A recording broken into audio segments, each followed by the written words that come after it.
Welcome back to Business of Drinks. I'm Erica Ducey. And I'm Scott Rosenbaum. Before we get into today's episode, we want to share a quick recap about Bar Convent Brooklyn 2026, which just took place in early June. Scott, what were your impressions of the show? Well, there was great energy, for all the challenges the drinks industry has faced and continues to encounter. You wouldn't know it by the happy faces on all the attendees. I was speaking with a spirit producer, and they said that this was one of their favorite conferences for many reasons, but particularly because it meant that neither they nor other attendees felt compelled to wear suits and dress up, right? Being a bartender focus show, it was and is encouraging to see that there's sustained enthusiasm and energy on the front lines of the business, right? And the show was packed, which I was really happy to see. Yeah, it was really packed. Last year, I believe that they had more than 5,300 trade members attend. And this year, they were expecting to exceed that. And it definitely felt like they did. So another highlight that I think both of us can celebrate is that we held our second annual Business of Drinks pre-show coffee meetup, which was super well attended and such a great way to connect with guests and listeners. Yes, many thanks to those who got there a little early and joined us pre-conference. We were joined by folks from all walks of the industry, tequila suppliers, non-alc brands, media friends, B2B service providers, and more. So that kicked off the conference. Erica, were there any trends that jumped out at you? Yeah, one thing that really stood out to me on the floor was the ubiquity of yuzu as a flavoring. So it was everywhere. Yuzu RTDs, yuzu mixers, yuzu cocktails. I have to say that it showed up. It felt like at least nearly half of the brand activations that I visited. And I also noticed one of the first mixer lines that I've seen that actually is marketing itself as a mixer with electrolytes from a mass. And that feels very aligned with where wellness cues are moving in beverage. So not necessarily full on functional beverage, but a subtle nod to hydration, balance, and recovery. And yes, a legal way to tip to those health cues. And they state it right at the top of their website. The functional cocktail revolution is here. I do think some of that may be coming and starting to play out. What stood out to you, Scott? Yeah, a number of things. First, I was really encouraged to see what I'll call like non-alc integration, right? In the past, I felt like some non-alc brands had smaller tables or maybe sidelined or had a separate area. And now you saw a brand like Pathfinder, right next to Gallo, essentially, and in terms of their presence. So it was really interesting. Even within booths, you would see brands that had their alc and non-alc versions and were pouring them side by side. Maybe that accounted for a little bit more of people being awake and having a little pep in their step in the afternoon, is the ability to literally moderate at the conference. It was interesting to see a bulk whiskey supplier on the floor, which is not something I recall seeing before, but makes sense given some of the availability of whiskey at cheaper prices than previously. One thing that I found fascinating was the number of attendees, number of tables that were pushing what I'll call like accents. These are bitters, syrups, ice. There were 3, if not 4 ice vendors. And that just points to the importance of the show for bartenders and the on-premise, but also the belief that these are things needed to give consumers what they want, which is more of an experience. I'm curious, any big surprises for you? Probably my biggest surprise of the show was Yoshi, which is a matcha liqueur. So this is really a very well-balanced, frankly delicious oat-based cream liqueur. And it immediately made me think, okay, matcha martinis are coming next. So matcha, as we all know, is huge in coffee shops right now, at least in the New York area, and all the boba tea places. So why not the bar? And I think, trying their matcha martini, I was convinced that this could definitely be the next espresso martini. Scott, what about you? What was your biggest surprise? Well, like you, I was mightily impressed by Yoshi Matcha Liqueur. I really enjoyed Method Spirits Perline American Bitter. This is kind of a niche spirit.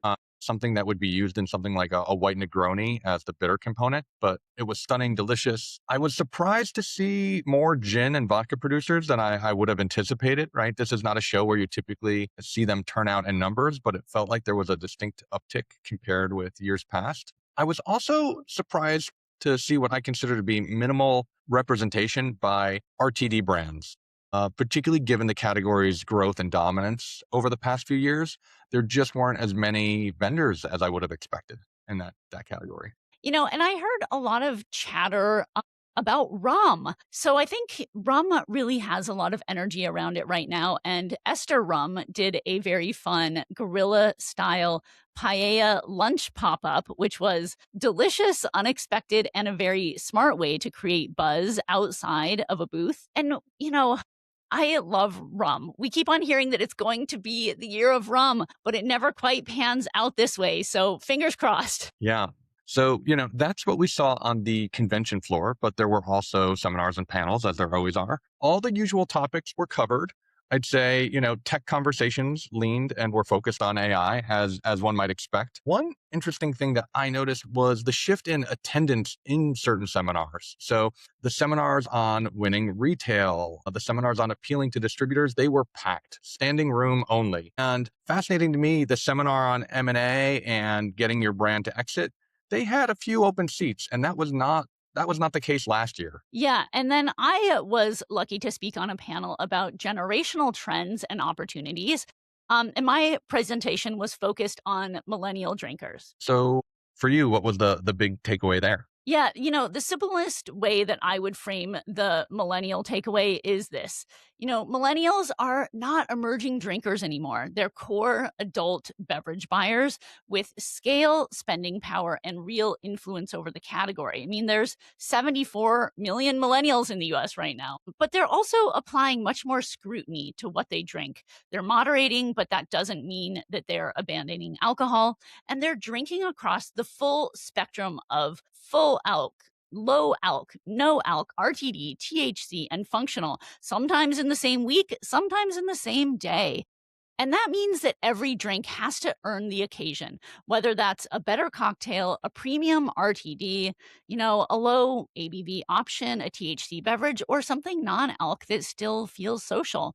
So for brands, really the opportunity is to make the product more useful. So making clear occasion fit, making sure there's no friction on the way to purchase, that there's more flexibility and a stronger reason to choose a given product in the moment. I feel seen because I am part of this cohort. I am a millennial and I don't need to chase youth culture, right? It is understanding that I want to get a full night's sleep. I have different need states like everyone else at this stage in my life. So thank you. Thank you for speaking to my generation. Absolutely. It just reinforcing that the occasion really has to make sense for this audience and for you. The value has to be very clear, and the product has to be easy to understand, find, and also buy. So I talked through that in terms of like the 5 Fs, which is fit, function, friction, flexibility, and familiarity. Yeah. And those things really connect to a lot of what we've been discussing on the show in general, but certainly recently. And this is around things like moderation, occasion design, and brands needing to reduce friction at every step. Yeah. So, the opportunity is really for addressing those need states across every touch point, from retail to social to the actual drinking occasion. So, those were, a few of our takeaways from BCB, but we can't go on forever here.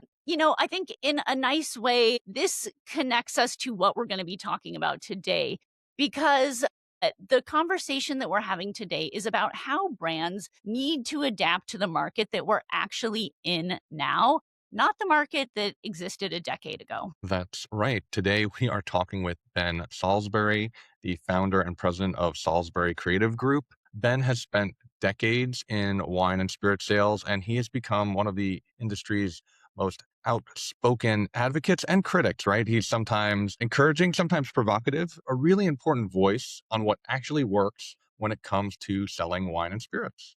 Yeah, and what I found really interesting in this conversation is that Ben believes that the way many companies are selling their products is outdated. Exactly. He makes a strong case that the old kind of adage, the old approach that more is more accounts, more markets, more points of distribution, that doesn't work the way it used to. His argument is that brands need a narrower, deeper focus if they want to grow in this current market. And that connects to one of the biggest themes that we keep discussing on this show, which is the role of the distributor has changed. Yes, Ben is very clear that this isn't about blaming distributors. They are partners, right? You need to be realistic, though, about how you work with them if you are a supplier. Distributors can be critical logistic partners, but the work of building demand has kind of shifted back to the supplier.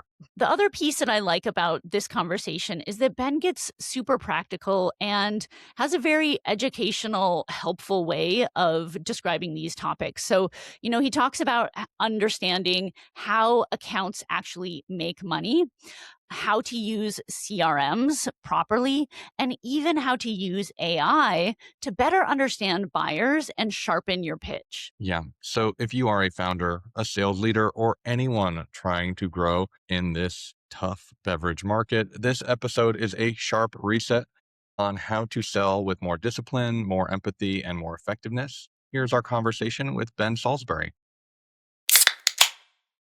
And now, a word from our sponsor. And today, that sponsor is Business of Drinks. If you're building a drinks brand right now, you already know how hard it is to tell what actually matters versus what's just noise. We see this all the time. Brands have to move fast, but they're often making these rush decisions without enough structure, data, or outside perspective. That's why we built Business of Drinks advisory services to help founders and leadership teams make smarter calls around growth, distribution, brand positioning, and fundraising. This is focused, tailored, hands-on advice from the people who've actually built brands, worked with distributors, and helped the best up-and-coming drinks companies scale. If you want to learn more, reach out. We're at info@businessofdrinks.com. And now, back to the show.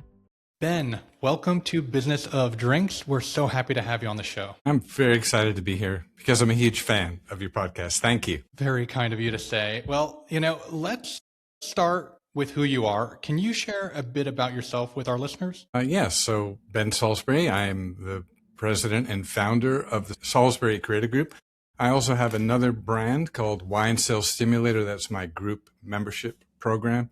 It's kind of my future too. Like I want to be able to work well into retirement age, and I would rather do that in a group setting. So I'm building a community now, so I won't have to do quite as much one-on-one consulting later. But in the meantime, I have those two brands. I've been at it for almost 12 years. Next couple of weeks, I will hit the 12-year anniversary of being out on my own as a sales strategy consultant. I've been selling wine and spirits since 1984 when I went to work for a wine and spirits wholesaler in Houston, Texas. So I've been doing this a long time. I know that you're a fan and a follower, and I have a lot of fans and followers. But for those who don't know me, I'd like to poke my finger in the eye of tradition and the way things are done. I'd like to be a provocateur.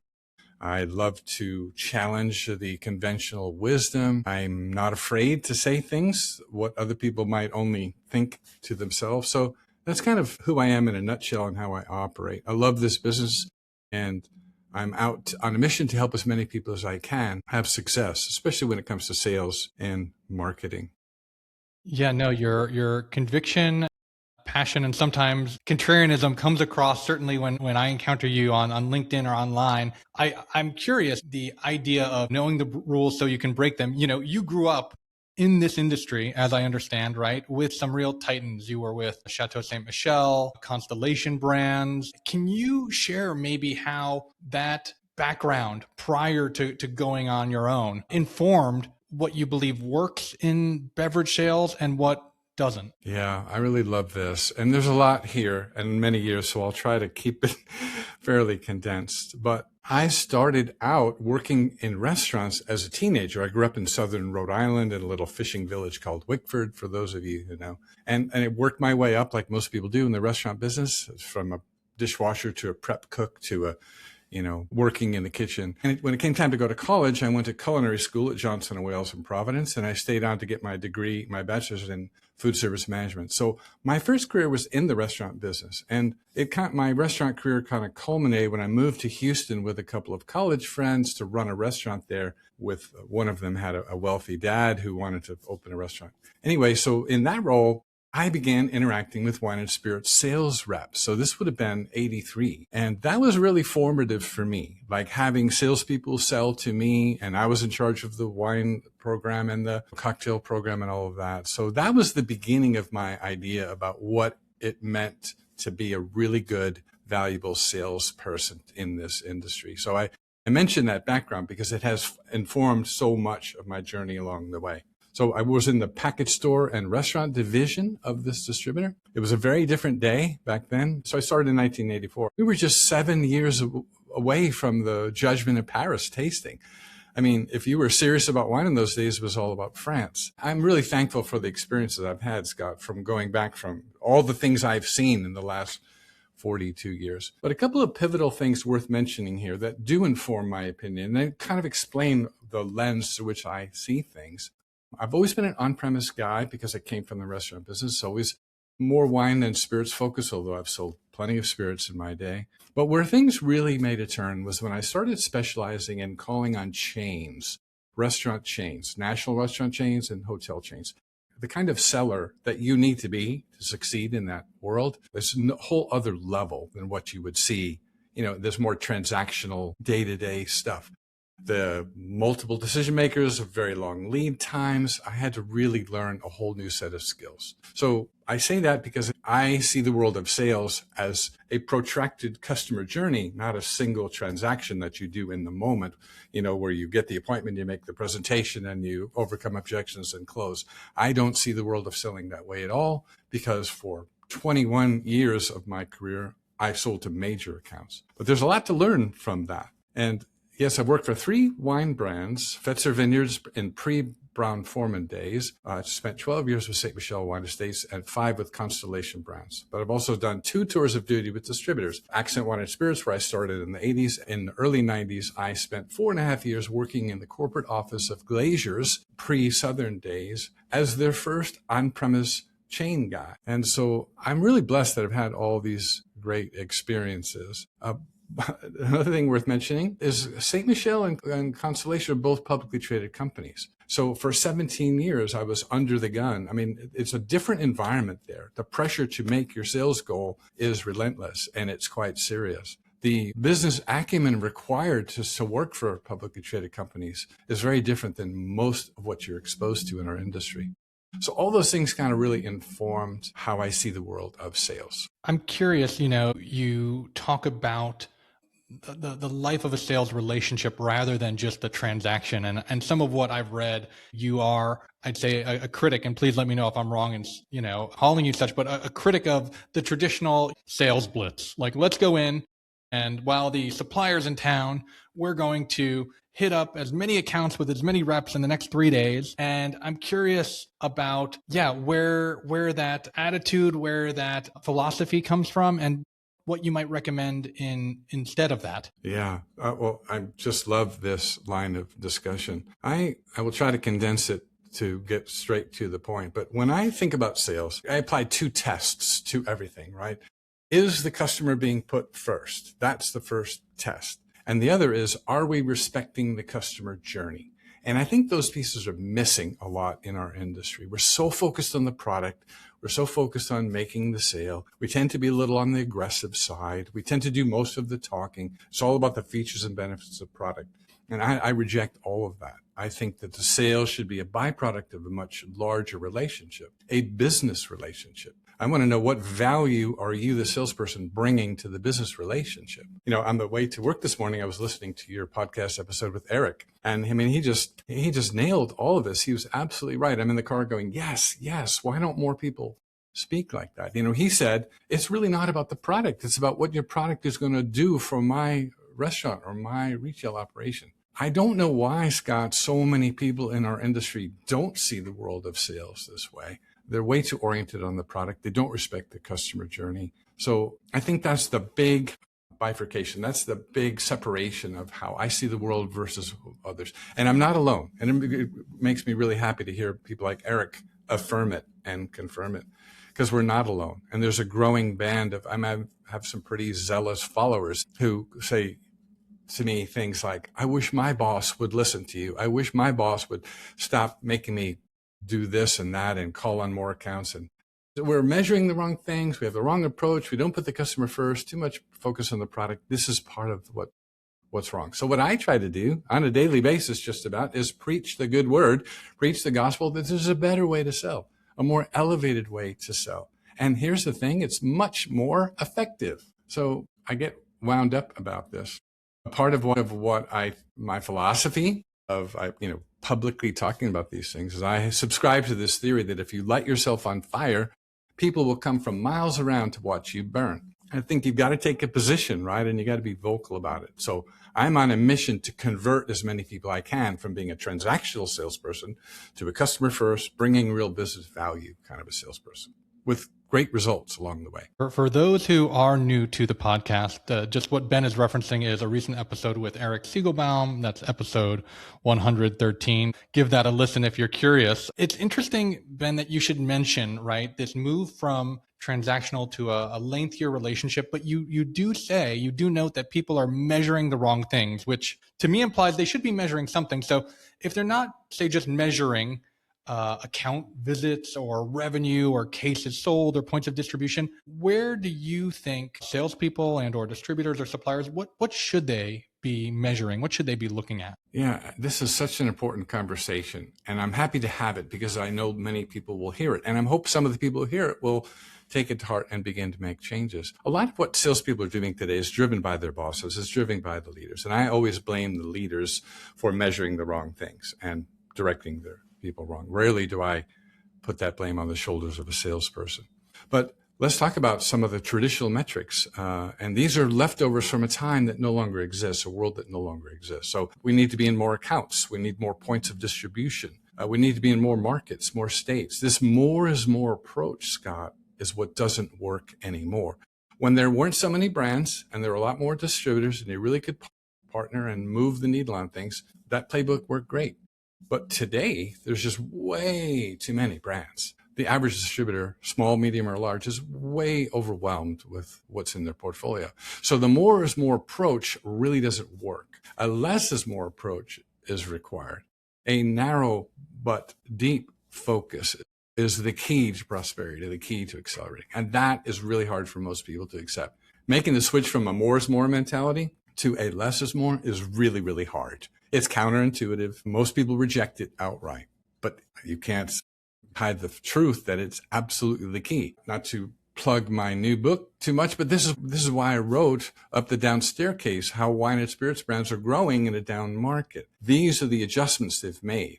And I spelled it out in 7 key principles. It's super straightforward. It's an easy read, but I really think the world needs to hear this message, Scott, that times have changed. The environment for selling doesn't look anything like it did 10 years ago. So if you're still running plays out of that old playbook, you're going to fall behind really fast. Along those lines, what, if anything, has stayed the same? What is timeless when it comes to sales?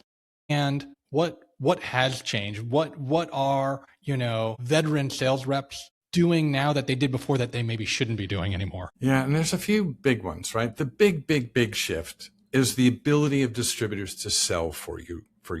Now, I grew up in an era when that was a real thing, and distributors really had a major impact on whether a brand succeeded or failed. I've lived through that. But I think what's happening today, distributors are very, very overwhelmed. And here's the thing, they're not going to come out and tell you that. No distributor is going to say to a brand owner, well, we're very overwhelmed. We have too many brands. I don't think we're going to be able to do a good job for you because we've just got too much. They're not going to say that.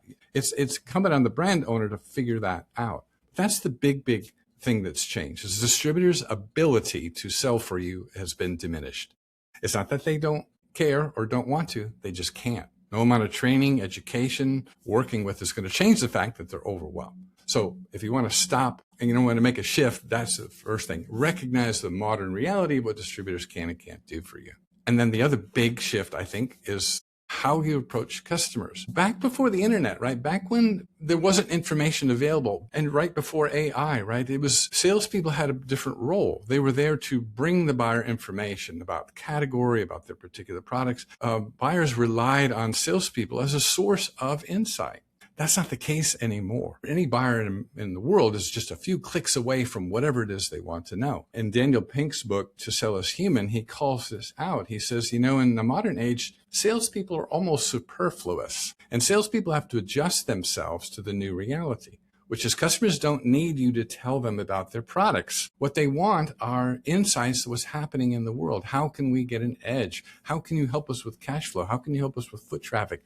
How can you help us grow sales? So these new ways of looking at the world, new things to measure, new ways to show up in front of accounts. That's what I think is in so need of an upgrade. To that end, I'm curious, traditionally, as you put it, right, both suppliers and distributors would put so much training, emphasis on product, on education about wine regions or grape varieties. And I know both distributors and suppliers who, when it came to actual sales training, psychology, methodology, you might get a few hours, if that. Is there a healthy mix? Is there some ideal amount of time, some minimum amount of time that you think salespeople should train, should study, should learn about sales before diving in or even concerning themselves with the actual product?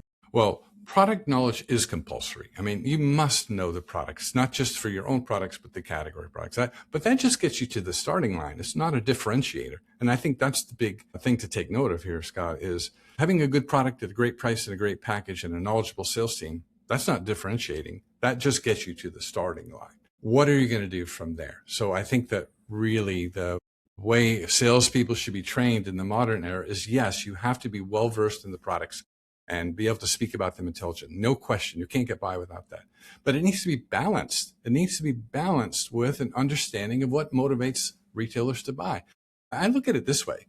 Like when I was selling to restaurants very successfully, selling wine and spirits, I didn't think of myself as a wine sales rep who happened to call on restaurants. I thought of myself as a restaurant operations expert who happened to sell wine. And that's my wish for salespeople everywhere. You need to devote yourself to understanding how do retailers make money? How do independent package stores make money? How do grocery stores make money? What's their margin? What's their cash flow? What's their cash tied up in inventory? How do they view the world of assortment? How do they manage the category? You must become a category management expert if you want to be successful in off-premise. And in on-premise, and it's a completely different animal. On-premise, you need to understand restaurant operations. Here's an example. Practical stuff your listeners can take home and use Monday morning. There's 3 things every restaurant wants everywhere in the country. They want to grow their revenue.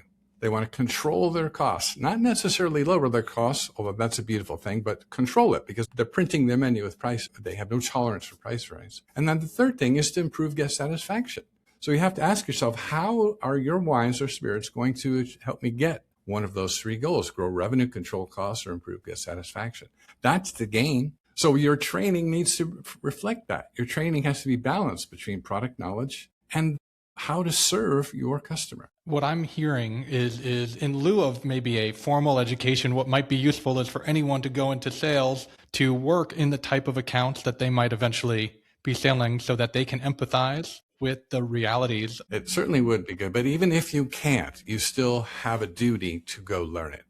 The information is everywhere. If you want to, you can go to an AI prompt right now and say, I am calling on restaurants selling them wine, and I need to bring myself up to speed much more dramatically in terms of how a restaurant makes money, how they work, what's important to them. You can do it in just an hour and then study. So it's not, we live in a marvelous, marvelous time. But most people aren't doing this, Scott, because they're stuck in the old model. In fact, I think we might be talking about this coming up. But when you're interviewing salespeople, don't be looking at their experience and their resume and the connections they have. You need to be looking at how modern is their sales approach. Are they focused on the customer? Do they understand the customer journey? Do they understand what motivates people to buy? Most salespeople don't. They've never read a single book on sales, let alone studied every framework, selling framework that's out there. So our industry is really lacking in the kind of sales training that is needed today. And I'm trying to provide that. I crank out articles.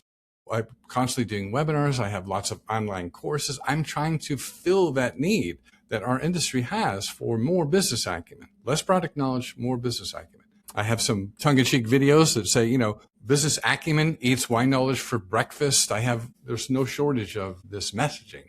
And, certainly my belief that more people need to hear it. And you've been shouting this from the rooftops for more than a decade, and it still hasn't necessarily trickled down to, I'd say, the vast majority of folks. You mentioned books, and I want to touch on it. You mentioned it. You've just written a book, Up the Down Staircase, How Wine and Spirit Brands Are Growing in a Declining Market. Can you share a little bit about that? I know you mentioned it talks about 7 or so principles. Give us a brief overview, if you might. Yeah, I'm very proud of this book because I think it's perfect for what the times are. I think everyone who has a sales quota or is an owner of a brand needs to read it because it literally is the playbook for the modern era. Every single day you look in the press, there's depressing news, right? It's not fun to keep up with the trade press, but yet there's brands growing by double digits. And you showcase them on your show all the time. One of the reasons I love your podcast is I, along with all other listeners, get practical tips of how people are winning. What are they doing that we're not? And let's go do likewise. So my book is meant to meet a very specific need. Look, yes, times are hard, probably unprecedented, but that doesn't mean you can't grow. You've got to ignore the environment and forge ahead anyway. So I've provided 7 principles that if you follow them, you too will have double-digit growth. I don't accept that you have to wait for the market to bounce back. I understand what's happening to the category on a number of fronts. I get that. But as a brand owner, you cannot let that stop you from being successful. The book is my attempt to provide some relief, to provide some hope that you really can prosper even in the current environment. And is this for salespeople, for brand owners, for a combination? Who benefits the most from some of the principles you detail in your book? I think it's for all of the above: brand owners, marketing executives, sales executives, frontline salespeople, anyone who's involved with direct interaction with customers for a brand, for an adult beverage brand, should read it. It's like putting a wet finger in the wind to see whether what direction the wind is blowing. We're kind of missing that compass in our industry.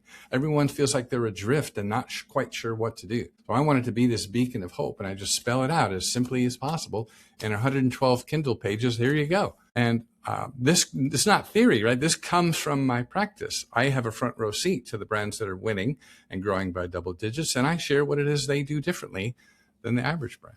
So I hope that people will take advantage of it. And for $10, I mean, it's kind of a low risk. And I didn't write it to make money. Okay. I don't need the money that a book would generate. That'd be great. Right. But that's not why I did it. I did it because the industry needed it. I've spent a long time building a large audience, and now I have a responsibility to use that audience for good. Yeah. I don't think anyone gets involved in wine purely for the money, right? As the joke goes, to make a small fortune, start with a large one. And certainly when it comes to writing books about how to sell wine, I imagine the audience is even smaller, but definitely will need to pick that up. I already started the sample because it just came out yesterday, and from the day we're recording. And one thing you point out right up front is that you used AI to help, right, as a partner, but you driving the bus, so to speak. I'm curious, with so many changes over the past 2-3 years, are there methodologies or ways in which you think salespeople or sales teams should responsibly employ AI to give them an edge or to better understand their customers? Yeah, I love this. And I'm in the middle of creating a new course called AI That Sells to answer this need. Like, okay, I'm a salesperson responsible. I've got a sales quota and a territory. How can I use AI to better serve my customers? So this is a big topic for me. Once you make the shift and understand that the customer journey is important, that people don't just make decisions because you've made a great presentation, and you understand that it has to be about the customer. Here's where AI comes in. You can use AI to say, hey, here's my presentation that I'm getting ready to make. Can you look at it and tell me, is it focused on the customer enough? Am I addressing the customer's needs directly? Or am I talking too much about the features and benefits of my product? So you can get feedback from AI on your pitch. You can also use it to research buyers and companies, to go really, really deep. I use ChatGPT. I use the Pro version that has unlimited deep research, and I use it to research buyers, to research companies. I want to know everything that's been written. Let's take a major chain buyer. I want to know everything they've ever said and done on social media. I want to read every time they've been mentioned in a press release or an article. I want to comb through their resume to look for clues of how they think, who influences them. So AI is really great for getting inside the head of your buyer. Now, if you don't believe that the key to selling is to focus on the customer and what they want, then AI is not going to help you. But when you cross that bridge and you realize, hey, my success is directly tied to my customer's success. I have a saying, Scott, that the sale happens in their world, not your world. And AI can be a really powerful tool to help you get out of your world and into the customer's world, because that's where all the sales success is happening. And there's other applications too. Help with messaging. Most salespeople, if they write an email, for example, it's way too long. No one's going to read it.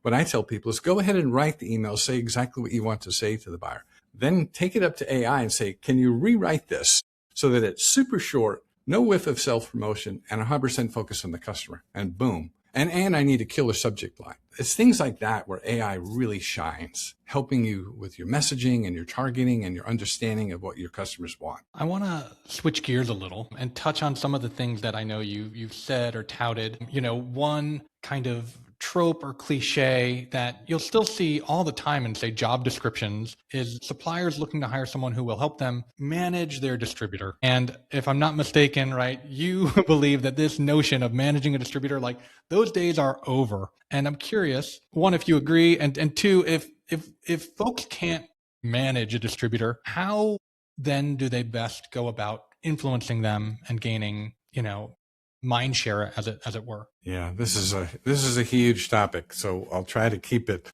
succinct. Here's where I'm speaking on behalf of distributors everywhere, right? Because they can't come out and say it. I have a great blog post that says 5 things distributors won't say to your face. You really need to go read that because they're not going to come out and say it. But if we were to sit here with a little round table of key distributor people and they felt no fear of, repercussions, they would say things like this. Suppliers, they don't have any clue how our market works. They don't know about the complexion of chain to independence. I wish they would do their homework. Their expectations of what we could do are completely unrealistic and detached from reality. So if you want to influence a distributor, and there are limitations to that because they're overwhelmed, you need to empathize with them. You need to understand what they're up against. You need to do your part. I like to say there's only 3 things you can expect from a distributor as a baseline. They'll hold your products in inventory. They'll deliver to the accounts that you and your team have sold to, and they'll potentially match your efforts.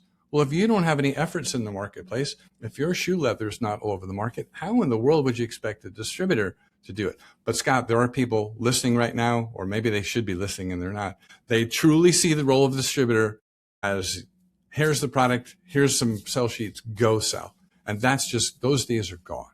So you just can't do that. You've got to work with them. You got to work alongside them. You got to make their job easier. Take some of the load off their shoulders and put it on your own shoulders. It's a very different time. And there are suppliers out there who get this and do a really good job of it. They're respectful of the distributor's time. They don't waste their time. They don't ask them questions they should already know the answer to, could look up themselves. Respecting the distributor's time will get you halfway to where you want to be. I don't know why more people don't see this. There's a slide that I think it comes from IRI. It's called the Humbler, and it's a visual representation of all the brands in the marketplace. And we know this intuitively, that the vast majority of brands are driven by very few small companies. Well, where does that leave the other 100,000 brands that are trying to make their mark? The distributor is the bottleneck, and if you don't understand how to work with them, you're not going to break through. So the bottom line is this. You've got to take the approach that the distributor is really your strongest logistics partner, but for building sales and growing the brand, that's on you now. The responsibility for building a brand has shifted from the distributor back to the supplier. That's the reality. Accept it or not. Reject it at your peril. What does that look like for a supplier in terms of developing what I'll say multiple relationships with the distributor? Is, in terms of legacy, right? It would be common for a supplier to open up a line of communication with, say, a portfolio manager or one of the buyers at the distributor. And then, the message kind of trickles down to the salespeople, but, can they be talking to the distributor's marketing department, the salespeople directly outside of sales blitzes and email campaigns? What does a good conceptualization of the multiple relationships a supplier should have with a distributor look like to you? Well, I think it starts with good communication and respecting people's time. If you have something to say to a distributor and you're going to put it in an email, use as few words as possible. In fact, if you can get your message across in just a subject line, you will have just ingratiated yourselves to them.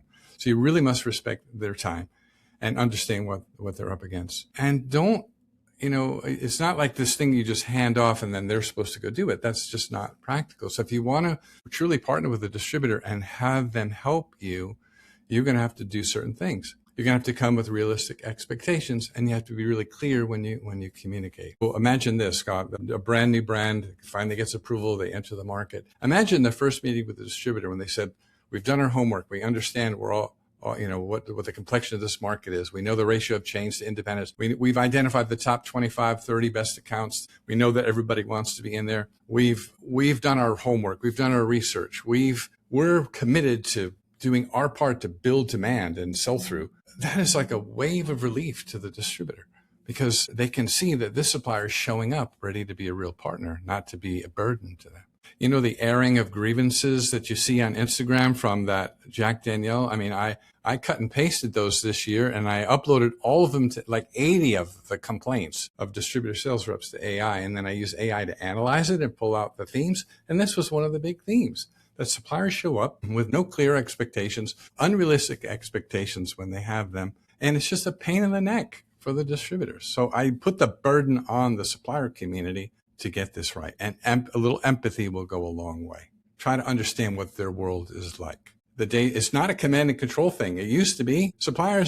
I've sat in distributor sales room where a big supplier comes in and literally cracks the whip and lays down the law and tells you how it's going to be. But that just doesn't fly anymore.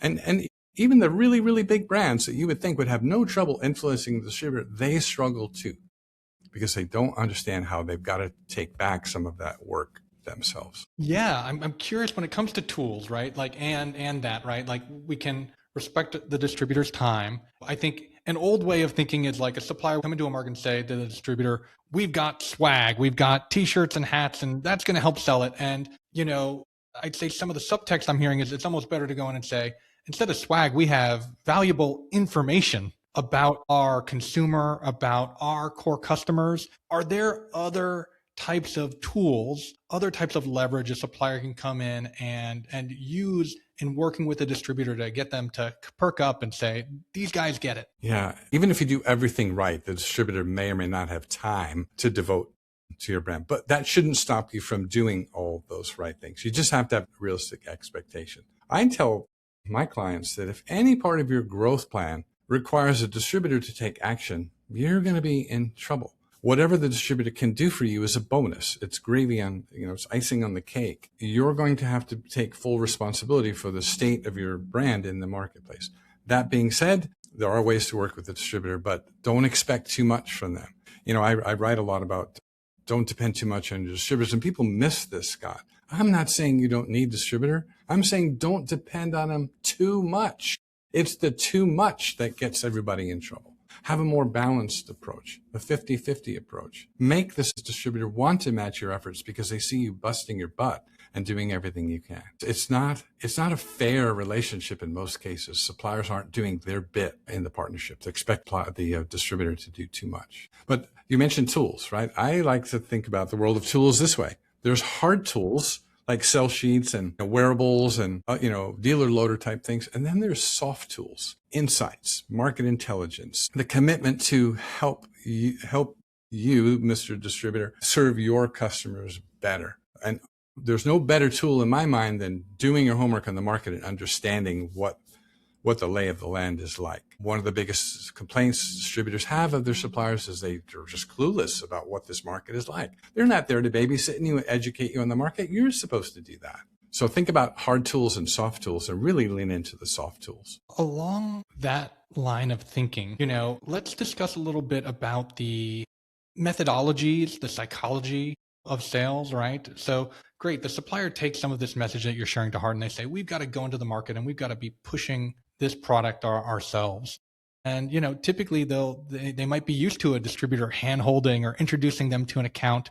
I'm curious if you might walk myself and our listeners through some methodology, either your own or something else that someone else has worked on that gives people a framework for thinking about how they might go and sell in a consistent manner. Yeah, I love this. I'm a big fan of frameworks and systems. And you've heard me talk about military discipline as it relates to a sales team. This is a big part of that.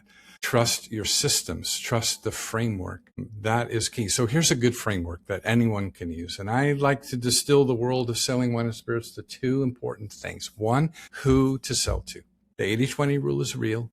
20% of the accounts do drive 80% of the volume. It's true for every price tier, every product category, every market in the country. So and here's the good news, it's 2026. You can use AI and other tools to identify those 20%. Most people miss this, but who to sell to is all about focusing and coming up with a target account list. That would be a great framework. Anyone can do it. All you need is an internet connection and a pen and paper. So who to sell to will take you a very long way. Do the homework, find out where the business is done. The second thing is much harder, and that's how to sell to them. The modern sales approach, which is you're focused on the customer, you're respecting the customer journey. You know it's going to take multiple touches before they buy.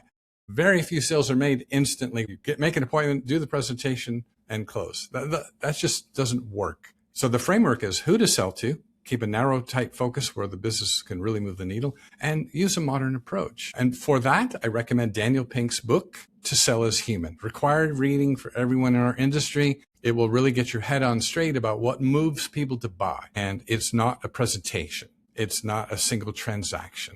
It's the approach. When you shift from a transactional approach to a true partnership approach, where you literally protract the journey to provide opportunities to prove value, you're going to close a lot more sales. And the sales that you make will stick. One of the downsides of the transactional way of selling, which is accelerated by things like incentives and blitzes and crew drives and all of this, is those placements generated that way are very temporary. There's a whole system in place.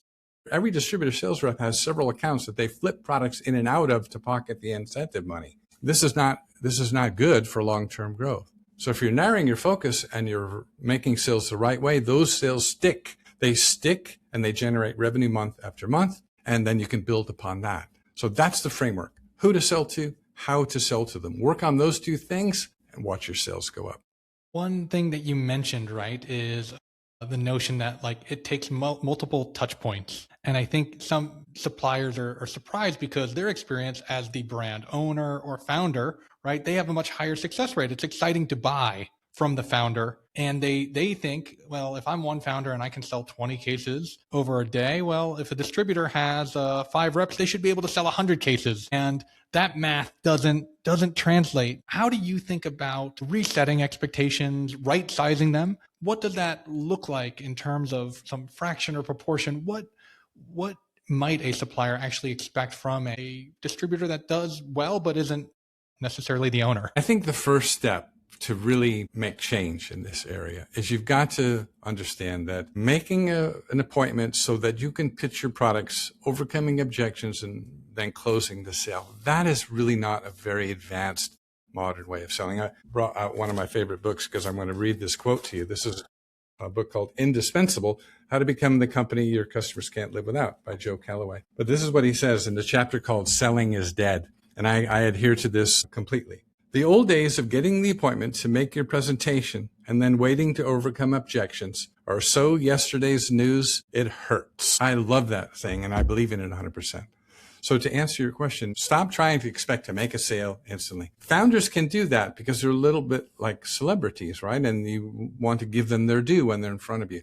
But the average salesperson doesn't have that kind of power, that kind of leverage. So they need to respect the customer journey. And I have a simple framework for that. And here's where CRM comes in. Most CRM systems have what's called an opportunity pipeline or a deal pipeline. And if you structure it right, it really helps frame up how to move from having no rapport or trust with the client to having a deep partnership with them. And there are stages, very predictable stages. The first is to do your homework, do your research, the cast of characters, everything you need to know about the account.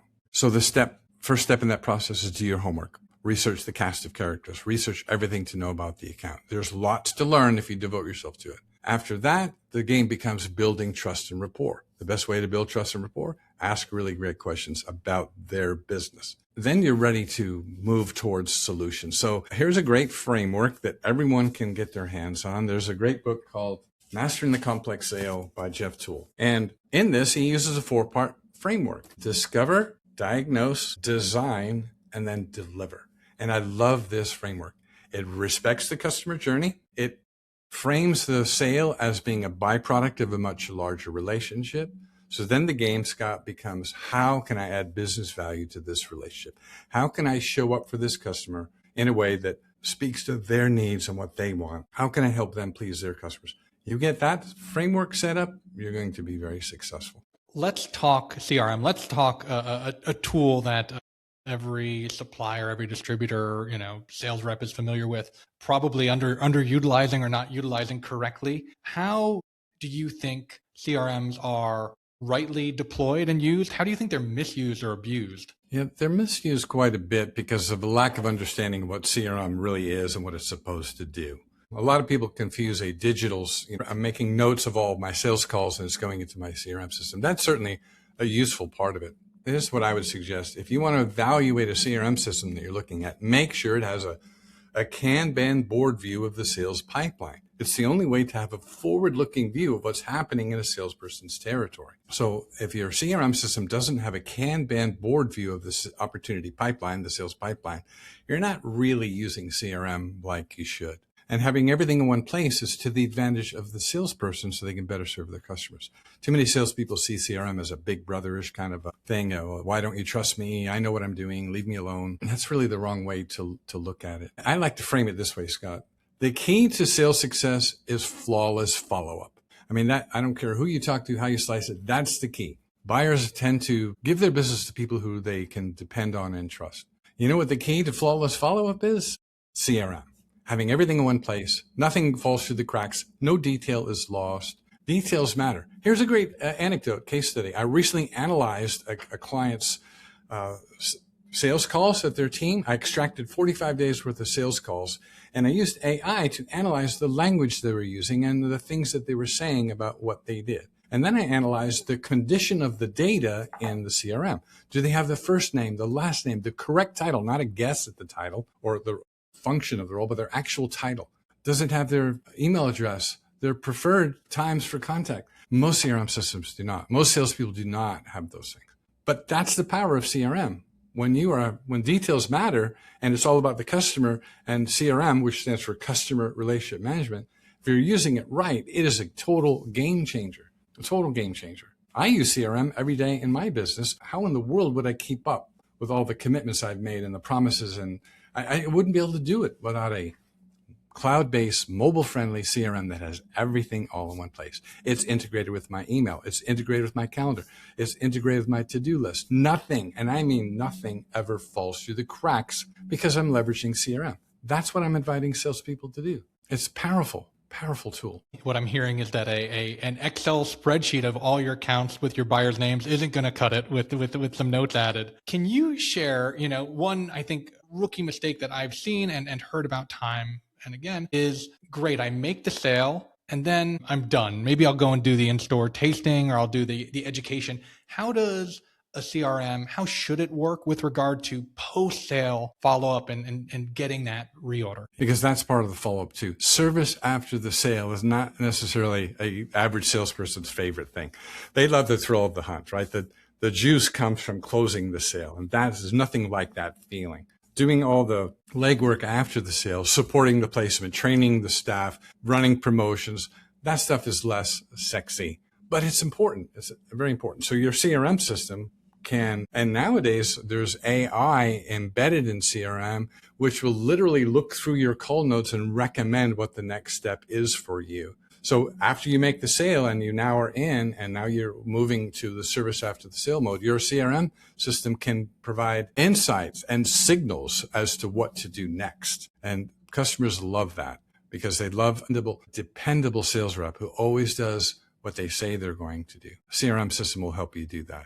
You look like a genius. And here's another quick side note. I want to share one of the ways I use AI and CRM in my own business and hope it will inspire some people. But I don't know if anybody knows this about me, but I don't travel. I have 2 million miles on American that I achieved 15 years ago. It takes a lot to get me on a plane. I traveled 40 times a year for 17 straight years. I go nowhere. I do all of my business all around the world sitting right here at my desk. In 2025, I did 700 Zoom calls. I have the transcripts from every single one. That's all in my CRM system. I'm not smart enough and my memory just doesn't work like it used to when I was younger. I need these tools to help me keep my promises, know what the next steps are, and deliver what I said I would deliver. I don't know how you can get by without it. And the average salesperson out on the street, in and out of the car. So it's just, I don't understand why a salesperson wouldn't use CRM to help themselves be more effective and please their customers better. So I'm very bullish on it. Yeah. Understandably so. I'm curious, right? You have been at wine and spirit sales for some time, doing them yourself and now training others for some of the biggest names in the business. I'm curious if there is one repeated offender practice, something that you think is outdated, that you still see people doing time and time again, that is just let's call it a pet peeve. Is there anything that you can think of? Yeah. Well, the first thing that comes to mind is this intense focus on the product. And I get it. I mean, thank goodness we're not selling plumbing supplies and pipe fittings. That would be not very exciting. We get to deal with this wonderful, gorgeous, hedonistic beverage world. It's so exciting. It's hard not to talk about the product. That's the default. So I get that. But it's this focus on the product, that its thinking is all about the product. That, Scott, is the biggest flaw. It's not about the product. It's about the customer. So here's another great book recommendation. There's a book called Buyer First by Carol Mahoney. Should be required reading. It's the book that I wished I'd written. I loved it. I first heard about it from this podcast called Sales Gravy. And that is another quick side note. Most salespeople do not invest in their own understanding of sales. They don't take courses. They don't read books. They don't apply themselves to this higher level of sales that goes way above transactions. So I want to really inspire and ask people to do that.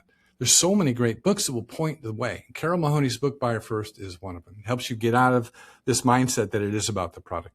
It's about the product later, right? It's not about the product attributes. It's what your product will do for your client's business. You make that shift and everything changes. I love it. You've given us a library, and we're going to link to all these books. Buyer First, Mastering the Complex Sell, To Sell as Human, your book, Ben. I'm curious, if a drinks entrepreneur came to you and asked for guidance as to whom they might follow online, or an online class, or a movie, or something, some type of inspiration and or educational product or service, where might or who might you recommend provide them with the greatest insight? Yeah, it's a great question. And I know that so many of your guests answered this question by saying you need to watch the Business of Drinks podcast, but I joined that chorus because you're literally providing people the keys to the kingdom. You are showing and sharing unabashedly what brands that are winning are doing. It's absolute gold. So if you have no time for anything else, start listening to the Business of Drinks podcast, because it's gold. It's the keys to the kingdom. And I've mentioned some of these books, but if you don't have time to read all of them, if you only had time to read one, it would be Daniel Pink. I really love the way Daniel Pink thinks about the world of sales in a very modern way. And if you read it, it's an easy, fun read. He's a great author, very entertaining guy. It could literally change the way you see the world. I'm also a big fan. You and I are both readers. I believe you're the sum total of everything you've read. I wish I could read and comprehend as fast as you and your young brain, but I devote myself to it nevertheless. So there are no shortage of great books that have to do with business and customer, success, not just about wine. Like if you spend an hour learning about wine knowledge or spirits knowledge, that's great. Balance it with an equal hour of business acumen and selling skills. So it's really a mindset. What I'm recommending is not just a tool or a book, but a mindset of continual improvement, having a hunger for learning how to take your selling to a whole new level. Now, shameless plug, I have tons of online courses. Some of them are quite affordable. Some are more expensive. My Relentless Depth course, my newest course, it's everything you could possibly need to get with the program. All the stuff we've talked about today, you want to know how to implement it? Relentless Depth lays it all out for you. It's just as simple as can be. So I try to be someone who provides that training and information to anyone who wants to aspire to a better way of doing it. I so appreciate that. We'll link to that as well in the show notes.